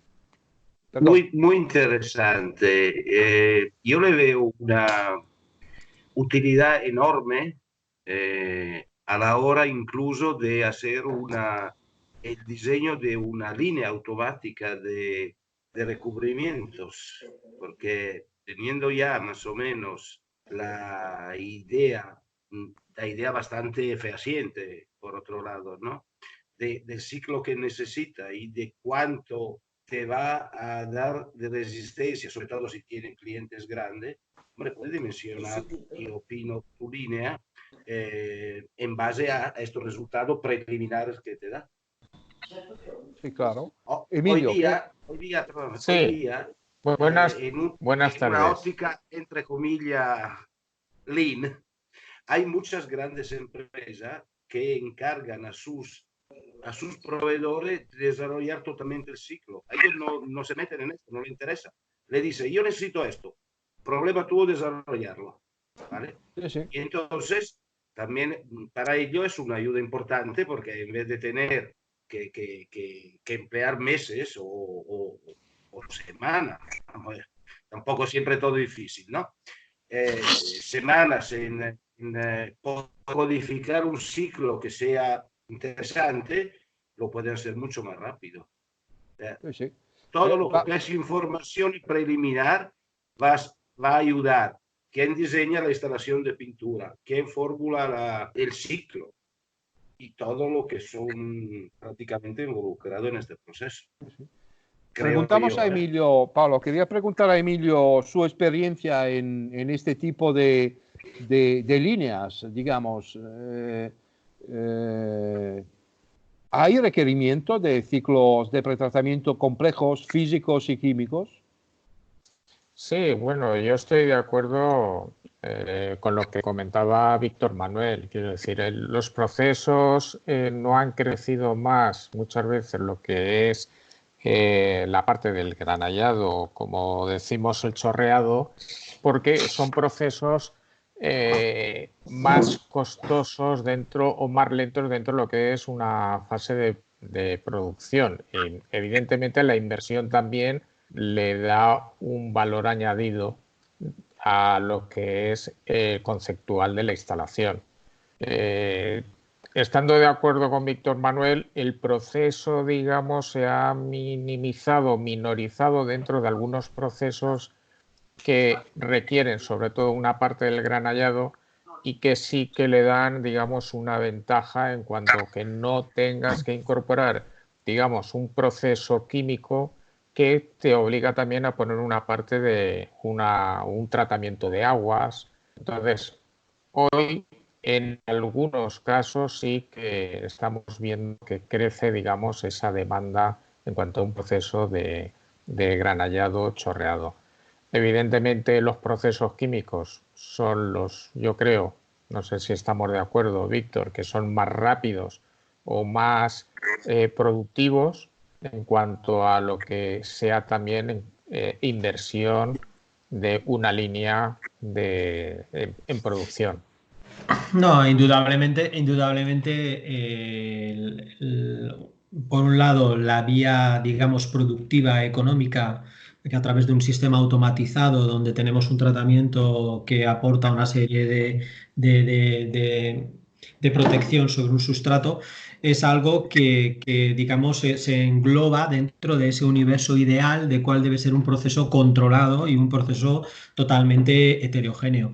La problemática que encontramos es que hoy por hoy las grandes industrias, sobre todo de pintura a terceros, en los que, bueno, quizás Dani de Cordobés podrá decirnos algo más, la cantidad de materiales que llega a un pintor industrial es tan aleatorio que tener un proceso químico hoy genera límites. Es decir, los procesos químicos se han especializado tanto en diferentes sustratos que hoy por hoy tener un único proceso significa poner límites a la posibilidad de que lleguen nuevas alternativas o nuevos procesos.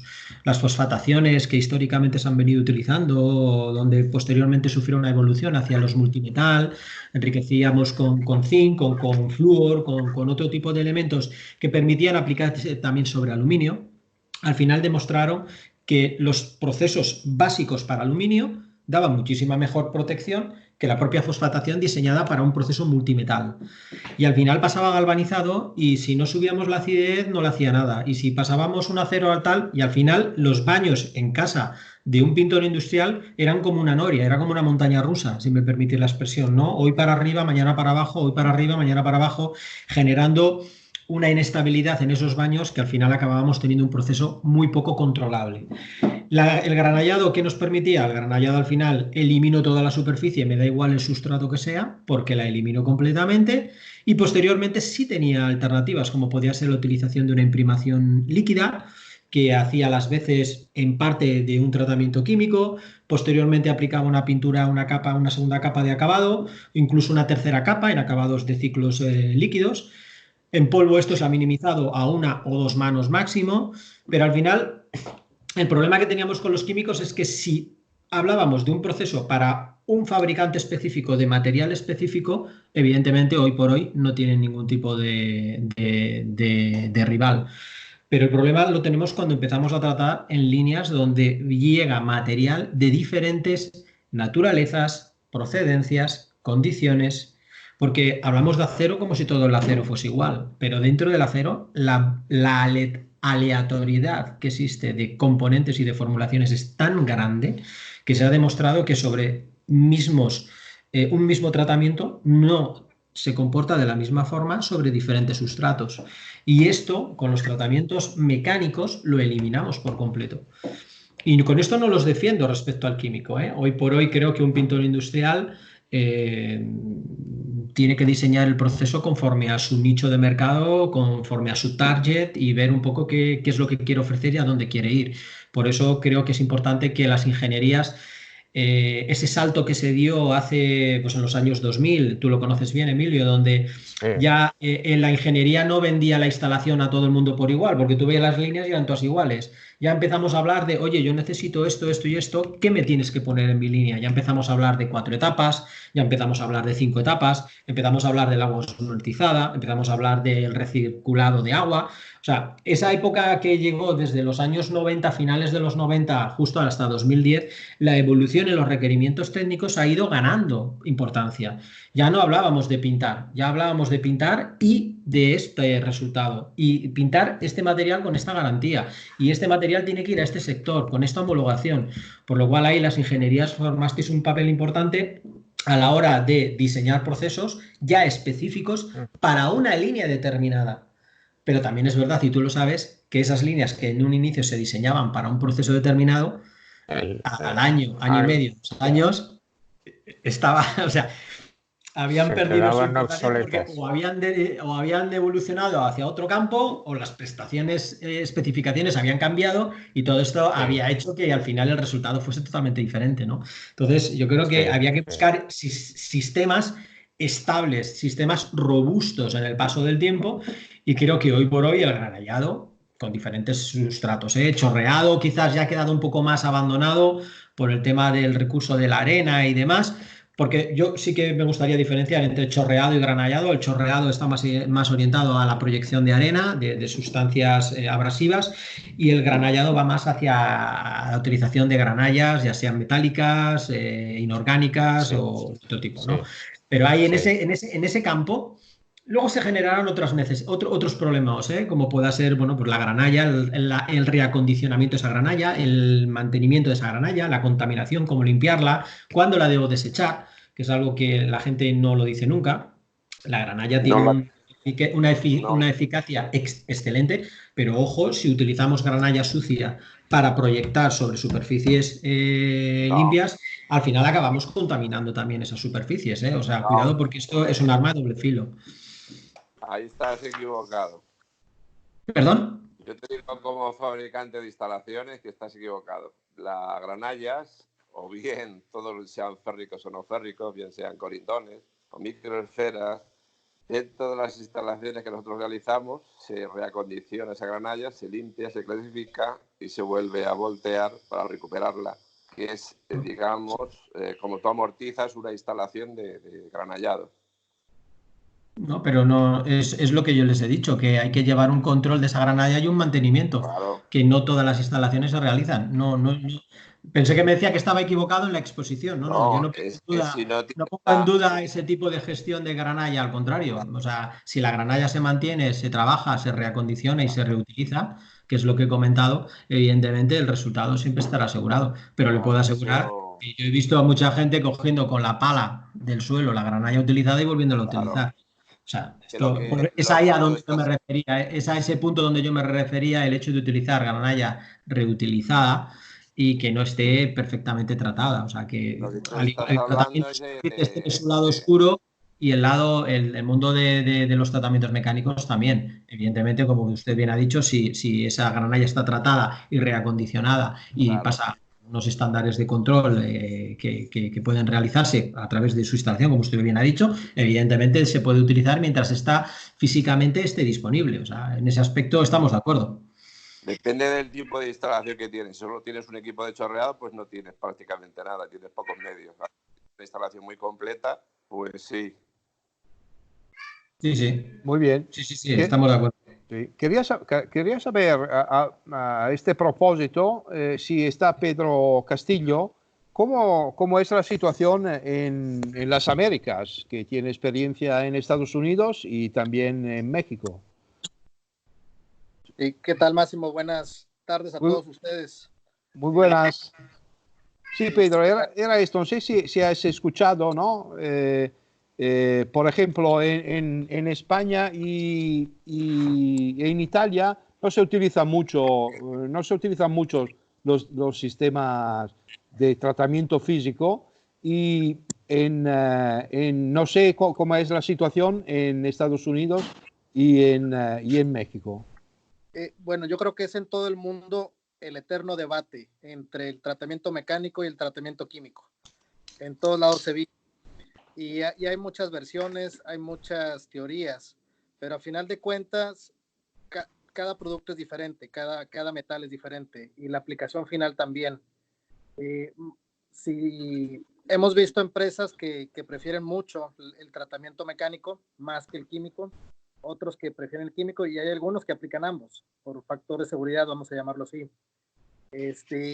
El problema todos tienen sus problemas, ¿no? El problema del químico es que uno puede empezar un proceso con un muy buen químico, pero después los costos, formulaciones, errores que te pueden llevar a querer ahorrar dinero y empezar a usar químicos de no muy buena calidad, y ya pones en riesgo el acabado final que se busca. Lo mismo sucede con lo mecánico, que en ocasiones, si es una granalla, se utiliza cierto tamaño de pellet, se empieza a equivocar, empieza a querer ahorrar, empezar a usar los más pequeños, y te metes en otro lío, ¿no? Al final del día, el producto es el que va determinando. Digo, a final de cuentas, esto es un arte. El arte de entender qué cosa es, porque podré tener experiencia en un producto y en un sistema hoy, me voy a otro producto y otro sistema y mi conocimiento y mi arte no necesariamente aplica para ese mismo, tengo que reaprender y entender las cuestiones. Lo que a lo mejor en el producto anterior funcionaba, no necesariamente para este, por las aplicaciones. Uno de los temas más comunes que hoy en día en un mundo globalizado, que sucede que mucho se fabrica en China, se fabrica en Asia, se viene soldado, y ya con soldadura llega a las Américas, en donde en ocasiones hay desconfianza, y dicen, ¿sabes qué? Le meto un mecánico, luego le meto un químico, y así me curo en salud, de no tener un problema ahí con la soldadura que se haya aplicado. Algunos tienen algunos procesos más controlados y tienen alguna confianza, pero al final del día, yo creo que la naturaleza del producto, también la capacidad de cada producto de poder tener margen para tener un proceso más largo, más corto, se mueve. Hemos visto que en los productos, que las formas del producto a recubrir son sencillas, que son más planas, una cabina de un tractor o una lámina. Entonces, el granallado puede entrar sin tanto problema porque no hay tanto recoveco. Pero ya cuando son piezas que tienen huecos, que hay que meterse muy adentro, invariablemente hay que meter una inmersión química para tratar de asegurar que en la parte de adentro se logre hacer esa limpieza, ¿no? Pero al final del día también influye mucho el proceso anterior del cual venga el producto. Si es una pieza que viene de un proceso productivo sucio, que viene con mucha grasa, que viene con mucha suciedad, que viene con algo, a veces meterle el proceso mecánico lo va a ensuciar todavía más y la inversión va a ser considerable en el lavado de la pintura, en el lavado de todo eso para antes de meterlo a un fosfato, meterlo a algo demás. Entonces, nuevamente, es igual, es la misma cuestión. A nosotros como fabricantes de equipos de pintura nos hacen mucho esa pregunta, bueno, ¿tú qué recomiendas? Y normalmente la volteamos, decir, bueno, pues yo te puedo dar el equipo que ocupes, el experto en el producto eres tú. El proceso químico, normalmente, si ya nos vamos a mucho detalle, está muy empatada la decisión, decimos, bueno, tener ahí una fosa de ácido es es más peligroso que no tenerlo, vaya, se te puede caer una persona, tienes una fuga, tienes algo y pues es mejor no jugar con ciertos químicos en ocasiones. Pero en sí es la misma, es el mismo debate. En Estados Unidos, en México, en Colombia lo hemos visto bastante.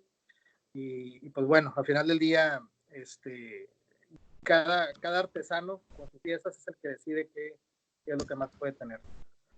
¿No? Sí. ¿Has podido seguir el tema del método de control de corrosión? Sí, Pedro. ¿Sí? ¿Qué te parece? Claro. ¿Te pareció interesante? Bastante interesante, porque nuevamente es un debate muy grande. Especialmente hoy en día hay muchos jóvenes que quieren descubrir el hilo negro y quieren llegar tratando de decir, aquí tengo el químico mágico que cuesta poco y no pone en riesgo y mira, vamos a usarlo y nos ahorramos dinero.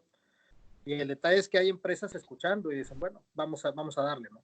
Y después andan culpando a todo lo demás del proceso, cuando la realidad es que es algo muy sencillo, donde hay cosas que ya fueron estudiadas durante años y años, y pues no hay para dónde hacerse. O sea, el acero es el acero, el aluminio es el aluminio. El día que vengan con un metal distinto, dos que lo hayan inventado, bueno, ahí podemos entrar a un nuevo debate. Entonces, hay muy poco ya por descubrir, salvo que vengan nuevas formulaciones químicas. Eso es algo que pudiera ser, pero aún así los fabricantes de químicos, también ellos dicen, bueno, nuestras variantes son aquí y allá, pero no, para hablar de decapados o de tratamiento, sí ese es el tema. Entonces, el tratamiento mecánico es, te quita de muchos dolores de cabeza, y la parte química, nuevamente, yo creo que le estás metiendo más factores, más variables a lo que puede suceder ahí. Sí. Muchas gracias. Muy bien, no sé si queréis otras preguntas o otra intervención, o si no, cerramos y nos vemos el jueves. Así hacemos, Una, ¿no? una Aquí en pregunta, España Nelson. Sí, ya es la hora de la cerveza. de la cena. Así Pero que- espera que Emilio preguntaba. vale. El jueves a la misma hora, ¿no? A las Sí, a las 5. 5. Ok.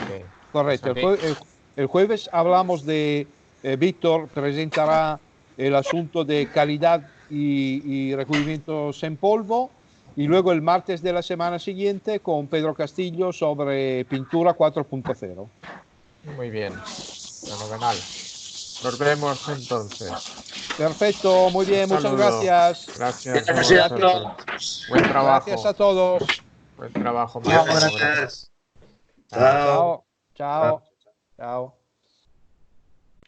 Manolo, ¿estás ahí? Sí, estoy todavía. ¿Qué tal? ¿Qué te ha parecido? Saludos a todos. ¿Qué tal, Manolo? ¿Todo bien? Bien, bueno, me ha invitado Víctor a unirme y he conseguido a Skype y he llegado tarde, pero bueno, algo he escuchado. Vale, muy bien. Esto es informal, ¿eh? Quien puede, cuando puede, se Sí. conecta, sale, o sea que no hay problemas. Ahora tenemos todo el tiempo del mundo. Ya, claro. Massimo, sei senza Desafortunatamente. video. Massimo, sei senza video tu, Sì, no, non so Ah. come fare perché mi si è surriscaldato il computer e vedo tutto sfocato. Va bene. Non so come fare per... non so come fare. Vabbè.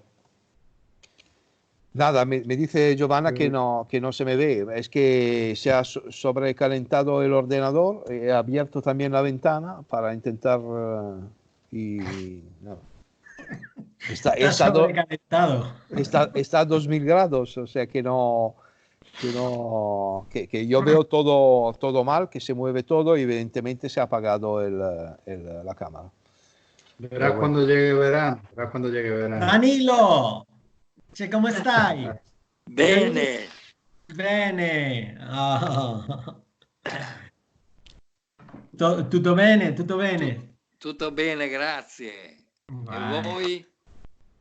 Soprattutto la salute. Ah, bueno. La salute. Es lo importante, es lo importante. È la cosa più importante, sì. Eso es. Tanti Un saludo. auguri, buon lavoro. Para vosotros también, Muchas gracias. Hasta la próxima vez. Ok, chao. Nos vemos los jueves. Muy bien, hasta el jueves. Adiós. Adiós. Hasta luego. Chao, gracias a todos. Chao. Chao. Nos vemos el jueves entonces. Bueno, Mucha gente, Giovanna. ¿no? Mucha Chao. gente. Mucha gente hoy interesante.